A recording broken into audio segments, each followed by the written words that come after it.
কৃষি বিজ্ঞান কেন্দ্ৰ বঙাইগাঁৱৰ তৰফৰ পৰা যোৱা বৰ্ষত 25-26 বৰ্ষত আমি যিটো আমাৰ গুলচা বুলি কয় বা মিষ্টাছ কেভেচিয়াছ ডাঙৰ যিটো শিঙৰা মাছ তাৰ আমি ব্ৰিডিং অপাৰেশ্যন চলাইছিলোঁ আৰু এইখিনি হ'ল তাৰে ফচল।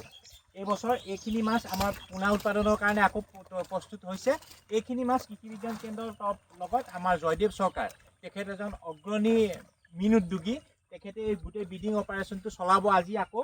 গতিকে আমাৰ কৃষি বিজ্ঞান কেন্দ্ৰৰ তৰফৰ পৰা আমি আকৌ আজি ব্ৰিডিং অপাৰেশ্যনটো চলাবলৈ এয়া মাছৰ চিলেকশ্যন কৰি আছোঁ।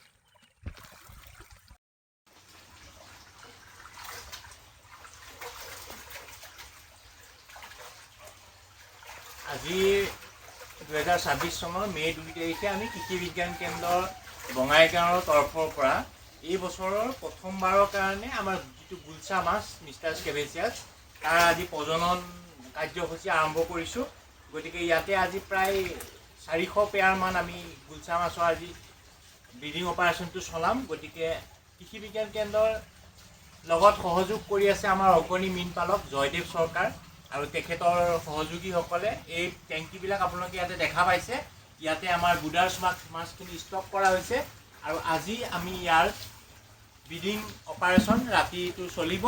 গতিকে ইয়াতে অহা কালিৰ পৰা পৰহিৰ ভিতৰত আপোনালোকে যদি কোনোবাই গুলচা মাছৰ স্পন নিবলৈ বিচাৰে তেনেহ'লে জয়দেৱ চৰকাৰৰ লগত যোগাযোগ কৰিব পাৰে। গৰৈমাৰী বঙাইগাঁৱত তেখেতৰ এই অনুষ্ঠানটো অৱস্থিত।